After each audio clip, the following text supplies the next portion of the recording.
And good afternoon, ladies and gentlemen. I'm Darren Smith along with Steve Walls, and we'd like to welcome you to another season. I'm not even going to tell you the number because then that'll probably date us. But welcome to the pregame cheat sheet. Again, Darren Smith along with Steve Walls. You can follow us on social media at Darren Smith NFL, at Steve Walls KC Steve. We're back for another season, giving the fans what they most desire, our faces and our thoughts and opinions as it relates to the Kansas City Chiefs. And going into another season, this is going to be a lot of pressure, so to speak, but a lot of questions that hopefully will get answered. So as we prepare for the first game against the Los Angeles Rams at the top of the hour at 3:00 Central Time, your initial thoughts on this Kansas City Chiefs team returning here in 2026? First of all, thank you for the introduction, and I'm happy to be here, man. It's GHA Field is no longer. We don't have to just say Arrowhead now. Well, I always said Arrowhead. It's like their mama named them Arrowhead. We're going to call them Arrowhead. Yeah, but no, I'm excited. I'm excited to see what this team can do, how they can bounce back from last year. I think it kind of left a sour taste in all of their mouths and ours as well, just watching the team. And we knew what the expectations are every year. You know, it's Super Bowl or bust. Correct. And it's not every NFL team can say that. And I really feel like that's what they live by, because they've been to the promised land so many times. It's like, over the last 10 years, they are the team to beat. And last year was just kind of a year that was like, make you scratch your head. And it was like an outlier, not their norm. We are inside the Arrowhead Stadium press box, where we obviously normally sit each season here in Kansas City. But, Steve, you've had a lot of time to spend up at training camp this year, so I want to pick your brain and get some initial thoughts on today's game. Not going to have any Patrick Mahomes. I'm not sure of the other starters that will or will not play in this game. I know we haven't seen the inactives just yet, but what are you looking for in today's game with either the starters either sitting out or have limited series? And also, in addition to that, what are you hoping to see from the backup quarterbacks in Justin Field and Nussmeier? I'm looking to see how Justin Fields has improved from the Justin Fields that we know. Yeah. Like, I've watched him pretty much every day at training camp, and he looks the same, like not confident in himself, if that makes sense. When you say he looks the same, are you saying from his previous stint at other teams, or is there a reason why you feel like, because I know we both saw him during mini camp and back in June before the break, why do you feel like he's been, I guess, looking the same versus improving from what you saw before? To me, the accuracy hasn't been there, and just the way that the ball is released out of his hand, it just looks weird. And I know we've been fortunate enough to watch, a gunslinger in Patrick Mahomes, but I mean, I've seen quarterbacks play and I know what it's supposed to look like. And it hasn't looked like that with him. And so I really want to be able to see like what he can do. I know I asked him last week about, Andy Reid and being a quarterback whisperer, and he said he's actually learned a lot. And now I take that with a grain of salt. And the reason being is because I understand the fact that Andy can only teach so much in this short window of time that he's had with Justin Fields. So it's going to take some time for him to kind of unlearn some things and then relearn, like kind of a child learning to walk. How much of his progress would you attest to Worthy, Rice, not really being in the mix a lot due to the limited time in training camp? Obviously, Rice not being at all for minicamp, but Worthy having the yellow jersey on, not really, being able to get out there in the mix, and then, what they've been able to do or not do as much during training camp. Well, he's had some time to throw to some different wide receivers, and I understand, like, you need the timing and you got to understand your personnel and things like that, but a pass is a pass, regardless of who it is. And I know what I saw, and it's like he still is able to run the ball. I mean, I saw some things as far as red zone, and they may throw him in there to do some fourth if it's a fourth down situation, or if you're in the red zone. And I saw a couple plays where did a quarterback sneak, things like that. But other than that, man, if we see Justin Fields, and I know we'll see him today, but if we see him in the regular season, Depending on what he puts on today, I don't know. I just don't know. Do you think there's a chance that he doesn't make it to the final roster? Oh no, he's gonna make it. Okay. He's not that. Well, no. But I'm saying to where the Chiefs might look to trade him because what Nussmeier might look like, and of course, they have Oladukin as well on the roster. No, I think it's a good question. I think he'll make it just because he's an Andy Reid typical quarterback. Like, if you remember how Michael Vick used to play, he was real like twitchy a little bit. Justin Fields has that, except his. Now I've only seen him, against the Chief defense, and I haven't seen him yet against another team. But from what I've seen, it's hard to say until we see him, today. I was speaking with former NFL running back who actually does radio. Has been doing it for 11 years. I just found out when we were eating that Maurice Jones-Drew. Maurice Drew-Jones. Maurice Jones-Drew. Yeah, okay, Maurice Jones-Drew. MJD. And we were talking about his expectations for Fields, and he was telling me that from his conversation that he heard during the NFL network stuff when they were doing last week, and from his contacts, he said that Fields has not been looking good and has not been picking up the playbook and stuff like that. So again, that is a cause for concern. We'll obviously get a chance to see him at least, I think, for the first half in today's game against the Rams, and so obviously Reid declared Patrick. Who else do you know from Friday did he declare out in today's game? I wasn't there on Friday, so I didn't get to quite hear exactly who will be starting today. And we'll find out eventually. I know they're going to bring up an active list to us. So looking at that, what position group are you highlighting, in your opinion, that you want to have, see some questions get answered as we head into season, but starting with today? We could talk offense, defense. I'm going to let you pick one side or the other. I go with defense. Oh, okay, because I was going to go with offense. Yeah, no. The position group I really want to see is the defensive backs. Just trying to figure out, because if you think about just who's back, you have Jaden Hicks, you have Shamari Connor, Noah Williams, and then there's one more. L'Jarius Sneed. I wanted to ask L'Jarius Sneed too. Later, but they're all young, like they haven't played together before. Right, like I want to find out, like what are they going to be able to do when it gets, when it's time to let your kahunas drop, and you get in that crunch time.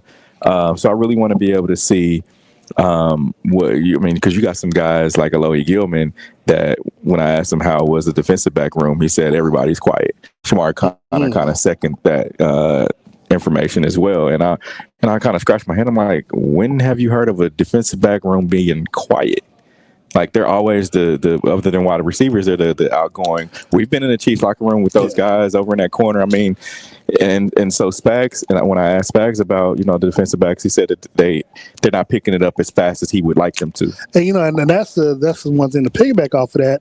When you say they're quiet, I'm hoping they're quiet because again they're trying to pick up and they're trying to make sure they learn it. Well, again, you still got to transfer onto the field, and so you have a lot of new bodies. Even though you have someone like L'Jarius Sneed who was back in Kansas, he's been away for a couple of years now. So it's been actually what 3 years now. 3 years. Yeah. So I mean, and even though he has the credibility as Spags called him, one of his sons, the sheer fact that they're quiet. I mean, I don't think that should be a negative because they feel like they got to transfer that, and plus you got a lot of new players. You got to transfer that on the film. You can talk the talk, but we all know that Spags' system ain't exactly, I mean, it is kind of rocket science if you don't understand, because that's why he doesn't really play a lot of young players, but that's been his hand that he's been forced. But the guys that the Chiefs have had over these, I mean, I thought about this the other day. They go from Eric Berry to Tyrann Mathieu to Justin Reed. Yeah. I'm just talking about the leader of the secondary. Yeah. None of those guys were quiet. Right, like Eric Berry a little bit, but not really. He was still vocal. I'm still waiting to have that guy emerge. The guy that has that corner locker right there that people go over there and talk to. I haven't seen that guy out here, and that's it was Trent last year. I mean, it was Tyron, it was Justin. So Yeah. I haven't seen that. And so when I mean by like quiet, I mean the guy not necessarily talking to the media, but the guy that is the guy that's getting everybody together, getting everybody that will emerge as a leader. No. I mean, that's true. Obviously, when we would show up for the practice in the practice locker room and stuff, yeah, they'd all always be congregating together and. Practice with things that the NFL would frown upon Sure. as relates to certain activities. But no, I get your point. And that is, yeah, I could see where there will be some cause for concerns. But again, we'll get a chance today because and look, and this is another thing too. What we talk about, it's one thing to be going against your own teammates for 2-3 weeks, where now you get a chance to go against somebody on the opposite team. Maybe that'll bring them up because you actually get a chance to hit somebody that's in a different color jersey. And I mean, Monsieur Delane hasn't practiced in pads fully like he's had. That's the concept we're going to have as well. So yeah, I mean, you want to do it now? Well, I'll wait until we get to the records. We'll get there. So for me, the group I'm highlighting on offense is going to be the wide receivers.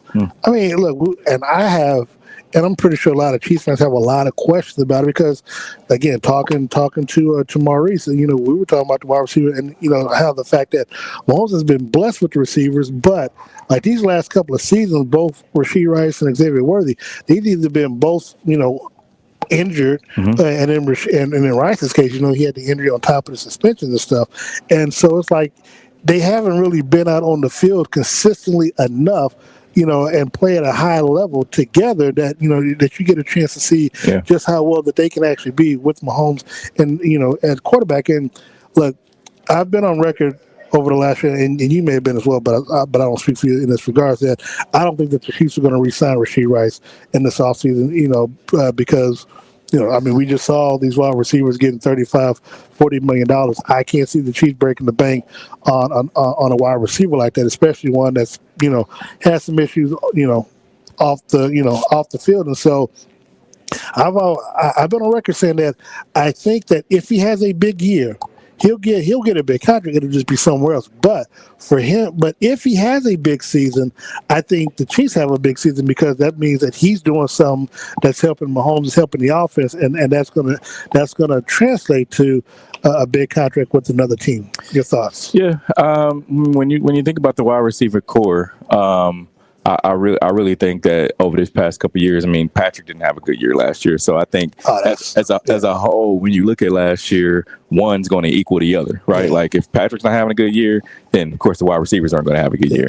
And one thing I want to see with them is the fact that how they're able to get open, right? Like the past couple of years, the Chiefs have kind of gotten by having, and no disrespect to Clyde or to Pop, Isaiah Pacheco, they just weren't a legit number one every down running back, right? And now that they have one, it's going to take some relief off of Patrick. It's going to take some relief off of the wide receivers because all teams were doing these past few years is just sitting back and beat us with the run. We'll let you beat us with the run, but we're going to take everything passing wise away. And so I think that took a toll on all these wide receivers. I mean, if they're selling out and going to play you, how are they going to play you with taking away the pass?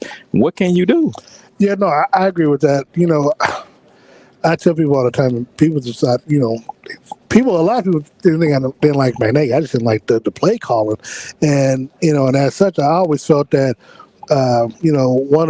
one of the things that I thought was a downfall was that they focused so much on Mahomes trying to continue to repeat and be in that MVP conversation that it took away from the winning. Yes, they did win the Super Bowl Nagy's first year as OC, but everyone knows that was a defensive-led team. Sure. And then the following year, they were in so many one-score games that the ball bounced on their side that allowed them to get to the Super Bowl. But once you got the Super Bowl, we saw what happened in that particular year. And again, you didn't have a guy that could go get it. Exactly. Like Rashee Rice, no discredit to him, but he didn't play half the season. Yeah. And still was able to come out and I think 567 yards, 5 touchdowns. So I think if he's able to double that, and then you add in a Tyquan Thornton who's having more I guess confidence with Mahomes with the downfield. They haven't been able to get the downfield ball.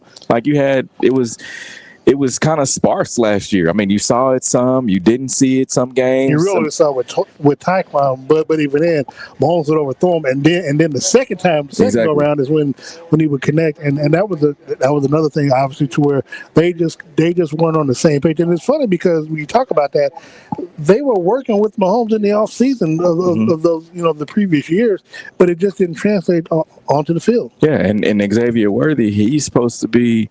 His speed hasn't translated over to the regular season game. Like he's one of the fastest time in the 40 at the combine, but that hasn't, I guess, translated over. And you look at like a guy like Tyreek Hill, right? Yeah. His speed translates. What he's run, he's going to show you. And I don't know if it's. I just don't know what it is. He could be the downfield threat. My opinion. I still think he's kind of light, and because being 165, the deep. I mean, if you push him out of bounds, it's one, he's disqualified until he's able to get himself set back in bounds to get the ball, and by that time, the defenders, most of the corners that they're going up against them, they're a lot more physical, so they can utilize, their hands and arms against him and lead him in the direction they want to go, which most of the time is out of bounds. Yeah, and exactly. So when you think about Xavier Worthy, and that was the thing I was going to say, is like last year, he's got to know where he is on the field. Yeah. To be helpful to anyone, you got to know, like, hey, I got to have 2 feet in bounds, or it's not a catch. Yeah. So I think, with Rashee Rice, Xavier Worthy, Tyquan Thornton, I think those are going to be your big 3. But then you got Cyrus Allen, who's right in the mix, and I've watched him at camp, and I mean, he's really good. Yeah. Now even from when they drafted him, I've been high on Cyrus. So it was, even on TV, I always been like, the person I'm looking for, training camp with Cyrus out. And, I've asked Andy Reid a couple of times about Allen, because just in talking to him, even before he got drafted here, his thing was if he came to Kansas City, he wanted to study playbook. He wanted to make sure he knew each position in case, someone got injured or he was asked to step up. He would know, he would know the playbook and know which, where to go, so he can train. From all accounts, as you mentioned, he's shown that, okay, this guy could be special here with this offense. He's went to go get it, right? Like, I think he definitely is one to that has shown up in camp. And then there's another guy, number 7, Amari Evans. Mm-hmm. He's worked his way from 3rd string to 2nd string, and I really want to see what he's able to do. A lot of people ain't talking about him. Undrafted guy, and I think he's out of he went to Pitt, and then he went somewhere else, but he was undrafted, and I watched him work for his way from 3rd string, barely getting reps, to all the way up to 2nd string, and so I really want to be able to see what he's able to do today too. I know I said one offense, and we talked about that, but I do want to look at, and let's go straight to the rookie spotlight. I'm gonna jump over one, then we'll circle back. But the rookie spotlight for me, Khalil Benson. I want to see what he's able to do. I don't know if he's going to play right tackle, right guard today, but he's been getting a lot of praise for his performance in training camp this far. Undrafted now. Of course, the question will be is, people touting him, but the question is, if he was that special, why didn't you draft him? Versus, so won national championship too. Yeah, exactly. So what? For me, he's my rookie spotlight outside of Cyrus, because I already talked about him. But what have you seen in training camp in Khalil Benson that is giving Chief fans wondering whether or not he can unseat Jalen Moore as the starting right tackle? Well, I think one of the things that took place, and I don't know if you knew this, but earlier, like a couple weeks ago, or not a couple of weeks, but a couple of days ago, Trey Smith went down, back spasms or back injury or something, and they had to move Khalil Benson over from right tackle to right guard. So he's been playing the right guard spot. So I don't know if that's gonna be a swing. Yeah, and here's the thing about that, and it made me scratch my head because I'm like, you had him playing right tackle, why you got all these other guys that are actual guards?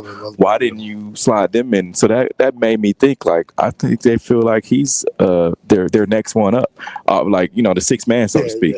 And so I think if he's able to continue doing what he's supposed to do, he may be able to slide into that right tackle spot. But I know if Trey's not able to go, he's going to be the right guard. And from what I've seen, even in the one-on-ones, I mean, he's held his own.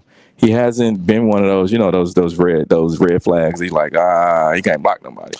No, I think he's legit. How about like this? If he's starting over Jalen Moore, now I got to question. He's our guy, but I got to question Brett Veach because you invested $20 million in a backup. Yeah. I mean, because he was a backup last year when you brought him in. When you signed him, he was initially supposed to be your left tackle. You brought in Simmons, and then of course, there was talk. Okay, can we move on the right? Well, you already had Jawan Taylor, so now you're backing him up. This year with no Jawan Taylor, now the question is he going to be able to step up and be the starting position? I'm like, look, I'm shouting on the hill. You pay this man, X amount of money, right?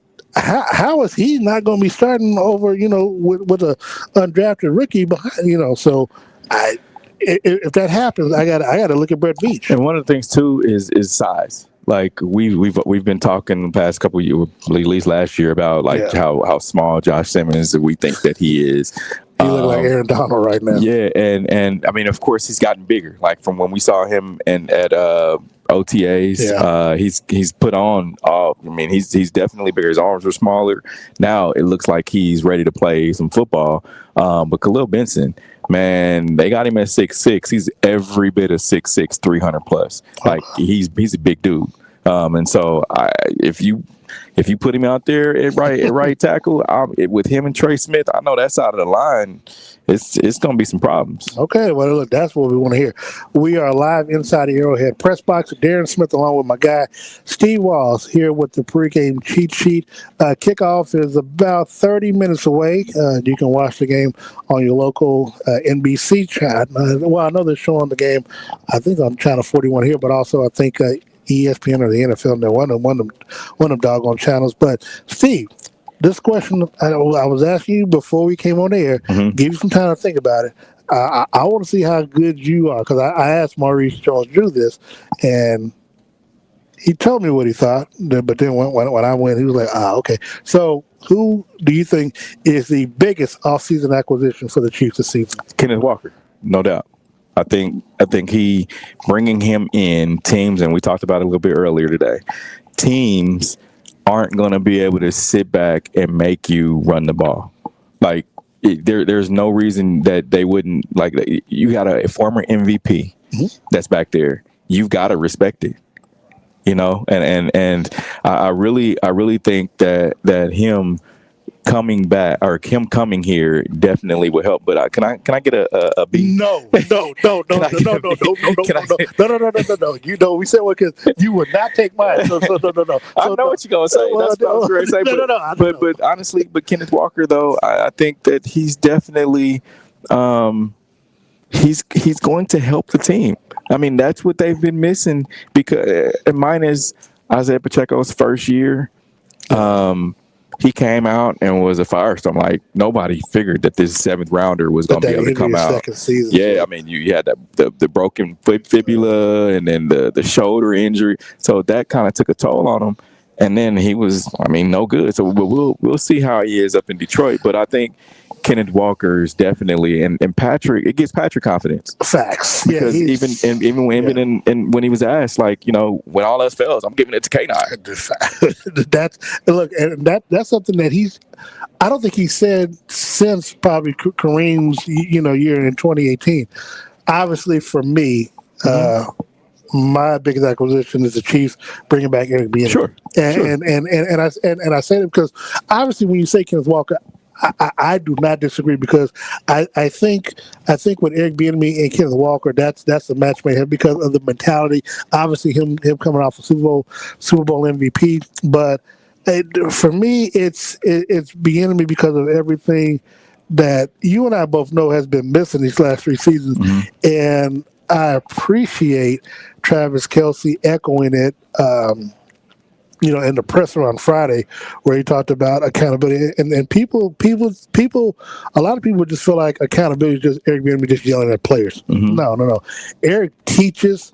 I mean, first of all, he knows the game. He played in the NFL, played in the Super Bowl as a player, as a starting running back with the San Diego Chargers. So he knows the game. The players respect him, and and as a coach, he understands and knows the X's and O's. And even with his time away from here, going to UCLA, going to Washington, going to Chicago. I mean, we saw, if you want to call it development or whatever, being under Ben Johnson.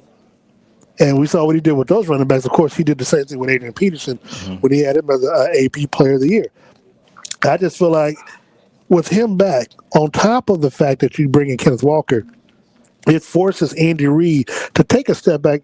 Andy Reid may still, quote unquote, call the plays, but the question is going to be how much more of a run-focused team will this be now? Because the last 3 seasons, as I said, it was always about Patrick dropping back pass, trying to get the yards and stuff. Bieniemy was able to do Eric when he was here. Obviously, Mahomes' best season was when he was the OC. I mean, they led the league in offense 2 seasons, led the league in scoring 3 seasons. Mahomes won his 2 MVPs when EB was quarterback, and they had the highest scoring offense, and that, I mean, that's when he was. I think both years he threw for 5,000 yards, both of those seasons, and I think his return again with that balanced attack that you're going to bring with Kenneth Walker. And Kenneth, even though they have other players, Emmett Johnson and others behind him, he's going to be the bell cow. Sure. And which is what they need. And so, he can catch out the backfield and stuff like that. So I just feel like Bieniemy being back. And here's the other thing too, we saw.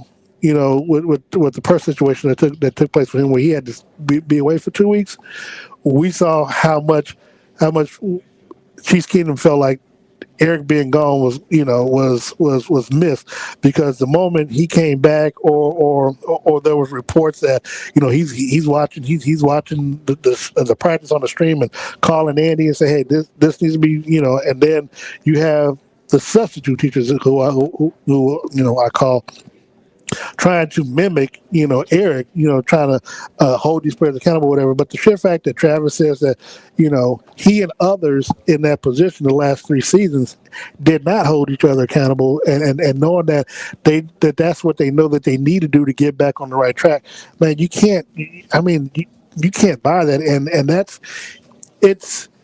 He's one man, yes, but he is such an important aspect that I hope this time around Chiefs Kingdom don't take him for granted.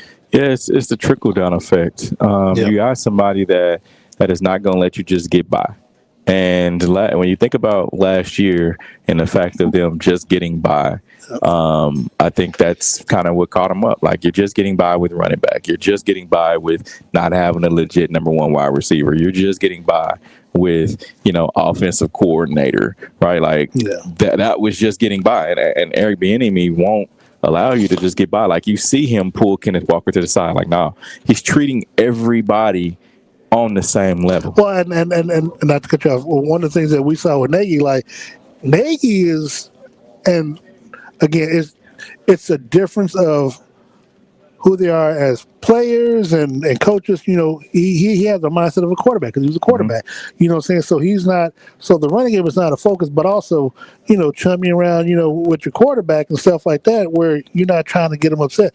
EB didn't care, because EB's only thing was about winning, and perfection and getting stuff right. It ain't right. Yeah, you know what I'm saying? Like he jumps up, because what you do in practice is what you do in the game, and that was one of the things that we would always be, kind of confused about, like, bruh, I mean, like the penalties, and I tell people all the time, EB will bench you. Like, he benched Shady McCoy, which is why Shady don't like him. Yep. And that's, because if you're fumbling the football, you're no good to the offense. Yeah, the crazy thing about it, too, is the fact that you got a guy like Chad O'Shea, the wide receivers coach, who – we saw him during OTAs. We were right there while he was coaching, and he said some things like, man, I haven't heard this type of coaching since EB, right? And so when you see EB down there coaching, you see Chad O'Shea over here, in his own way, coaching the guys up. And it's the reason why he's had all pros. It's the reason why he's coached guys that are in the Hall of Fame or going to the Hall of Fame. And my thing is, you've got to have some guys want to be coached, some don't. If you don't, then it's kind of hit the highway. And that's what Eric Bieniemy preaches, is that we have an invisible sign out in front of One Arrowhead Drive, and it says now hiring all players. So with that, when a guy says that, it's like, man, I'm going to coach everybody like they're on the same level. Like if it's you talk about Emmett Johnson, because Emmett Johnson all the way up to K9, where everybody's going to get coached the same level. If you're not getting it, then you're going to go somewhere until you can figure it out. Yeah, and he is a hell of a teacher, but a hell of a motivator and leader. Sure. And the thing is, not only will he coach you hard, he'll coach you fair, but but he loves his players, and the players love him. Yeah, and I think he gets a bad rap for that when folks are like, oh, well, that's why he hasn't got a NFL job, is because people think that that's all he is. Nah, man, these guys understand, like, when you do well, he's going to be the first person there to tell you that you're doing well all day, every day. And then when you're doing something wrong, he's going to be the first person to tell you that you're doing it wrong. So he's going to give it to you both ways, and you've got to understand it. And like Patrick said, or Travis said, you respect it because that's him. Yeah. And so it takes a different kind of man. No, not even man. It takes a different kind of team to be able to understand it. Like you heard when he went up there to Washington. Players are all crying, and he's going to their coach. Man, he coached us too hard. Yeah. So it takes a different kind of team, and if that's what winning breeds, then you have to understand that. And guys had already, because I believe Patrick was asked about it. Like EB's coming back, would have let the other players know like how to, right. what to expect from EB, and he said that he's going to coach you hard, so be ready for it. And that's one thing I respect about him, is the fact that. He's gonna give it to you real. Yeah, give it to you straight. Yep. Questions that you have for this defense this upcoming season?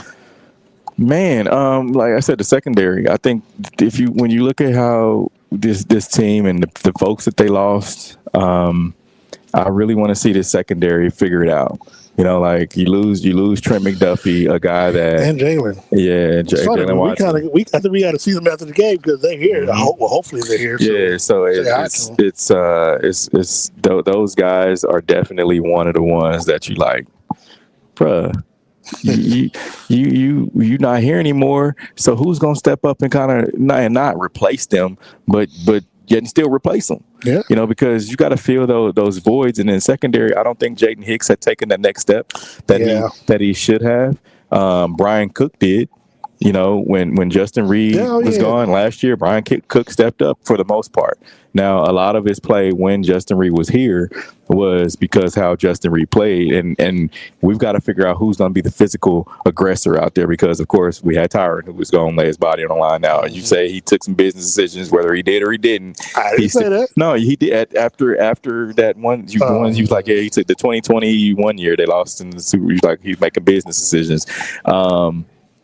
Some folks said that, but just neither here nor there. I think you need to have somebody that's Tyron-esque, that's going to go out there and lay, and Justin Reed as well. Those guys laid the wood. I'm going to say for me, and I do love it. I agree with everything you said when it comes to the defensive back.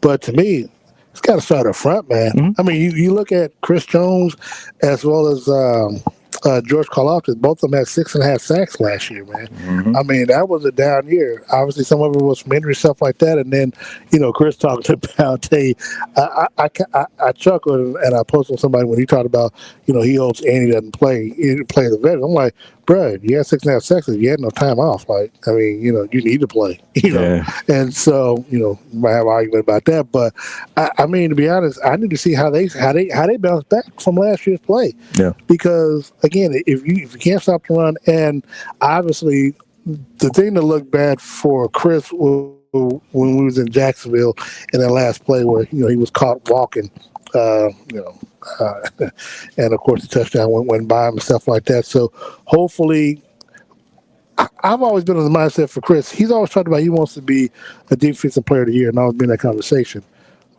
My question to him is, are you willing to make the sacrifice? And are you willing to do what it takes? Because, there's a reason why Myles Garrett's 2 times. There's a reason why Aaron Donald was, 3 times. I mean, there's a reason why J.J. Watt was 4. I mean, these players are sacrificing, doing whatever it takes.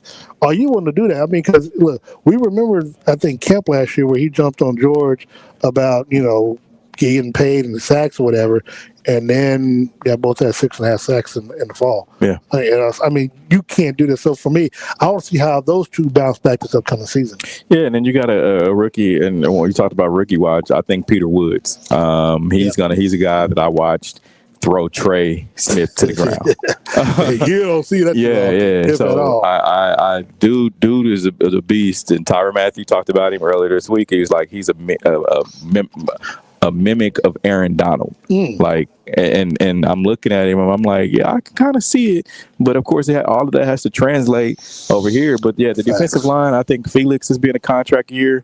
He has to make sure that he's said they're not picking up his 5th year. Yeah, so. but this being he's going to hit the market next year, and so they talk about these contract years are undefeated.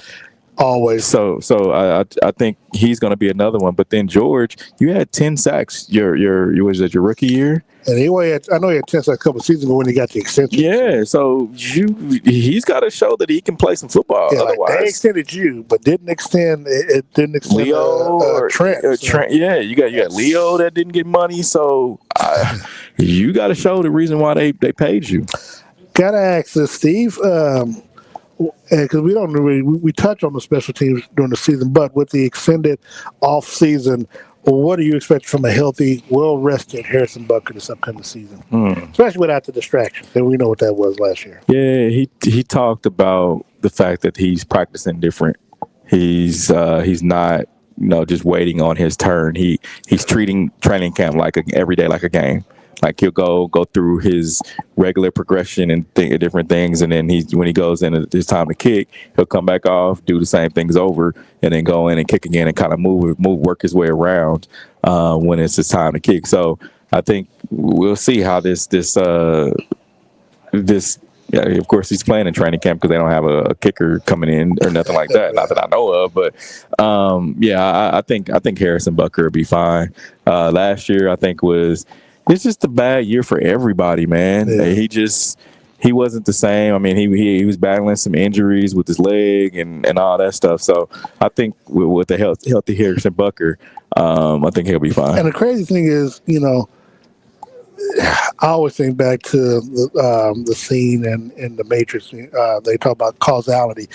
If Travis Kelce doesn't bump into Xavier Worthy in Brazil, he doesn't, and he's not out, that game might turn out differently. True. And then the entire season might turn out differently, where you're not 0-1 and looking at 0-2 with the next game, and you could be undefeated, or if Harrison Butker makes the extra point where the team isn't forced to try to go for 2 late in the game and miss it, and you could have gone for it. I always think about things like that. With L'Jarius Sneed coming back, he's, let's say, cornerback 1, cornerback 2, depending on how you look at it. What are you hoping to see from him? That's interesting, man. Of course, he's battled injuries with his knee, man. And a lot of folks that I've talked to just, while we're watching him, his knee is shot, and he didn't do anything practice-wise so far in training camp. And that's another thing, too, is like you don't have your, I guess would be your rookie cornerback practicing. You don't have L'Jarius Sneed practicing. These guys, the way Spags' defense is built on camaraderie and knowing where your guy is going to be. Because we watched Trent, we watched Joshua Williams, we watched all those guys from day one. And they were put in there and thrown into the fire, and they made it work. Yeah. And so you got all these young guys. L'Jarius should be the one out there that's like, he should be the voice. Of course, that's not like he's just not that. But I will say, if he's able to go and be healthy, I think he can be the leader of the defense. Yeah, he's going to need to be. I know we're running low on time, so just quickly, because I know you want to talk a little bit more about Mansour Delane, just your thoughts on what you hope to see from him when he eventually gets on the field. I want to see his lockdown ability. Like, I mean, look, I saw footage of him in practice. He might get some flags for being a little too touchy. Yeah, I want to be able to see his lockdown ability, because here's the thing: Trent moved up and down the line. Trent didn't stay on one side. He was able to go and match up with guys, and that's what a real DB is. I mean, you can put him wherever, put him on the top guy. Now I want to shut him down, and I feel like remember the big game when I think where did we go? Germany. Yeah. And it was this whole thing like Tyreek. And what was it? Didn't Legarius play that year? Yes. Yeah, that was a Super Bowl year. Yeah. So Legarius, I mean, you had guys that were out there being physical. Like, I want to be able to see these guys be physical in Mansour. I just want to be able to see him play. Like, show me you can play. And obviously, look, he's under a lot of pressure, too, being the number 7 pick, $42 million contract as a rookie, and trying to replace Trent McDuffie is going to be a lot of pressure on him. Last thing, 1 month out, your initial expectations for week 1 with Mahomes, Kelsey, Rice, Worthy, Walker. Man, I think it's a playoff year. I can say that. It's not going to be another year like last year. I feel like you've got to start fast. Yeah. I mean, you got Denver coming here on Monday night. They coming with some bad intentions too. Yeah, you got Denver coming here on Monday night. Now, granted, their quarterback had to go to surgery and broken ankle and all that stuff. Similar to Mahomes, having to go through surgery, a little bit different. But you've got to show the world that, hey, we still the Chiefs. We still, because wasn't nobody scared of the Chiefs last year. Nope. Well, no, I mean, you think about the Tyreek Hill years, everybody was like, oh, well, how, until Tampa Bay showed how to play him. Yeah. Right? Like, so that's similar to what the Chiefs did with Philly. They showed that if you stop the head of the horse, which is Saquon Barkley, then make Jalen Hurts beat you. Of course, it didn't work out how the Chiefs, but that's how teams are now playing the Philadelphia Eagles. If you look at last year. Saquon was there that year. When Saquon in the Super Bowl? Yeah, I thought it was the second year. When the Eagles won? Oh no! Yeah, well, no. When the Eagles, no. I'm talking about the first time. No, I'm talking about. Okay. That's how. Okay. No. I was just trying to make a point that they gotta figure it out. So Denver, teams wasn't scared of the Chiefs last year. So now you got to put fear back in folks. We will definitely look closer to week 1 as we get to, especially the last preseason game, which will be 2 weeks before the season starting. Of course, that'll be here. Steve Walls, Darren Smith, pregame Chief Sheets inside the Arrowhead Stadium press box. Steve, I know we got some shouts we got to do. First of all, hello, Mama. I saw you mention, Steve's phone. I know you watch. Appreciate you watching. So that's your shout out for today. Yes, you wait. You got it now.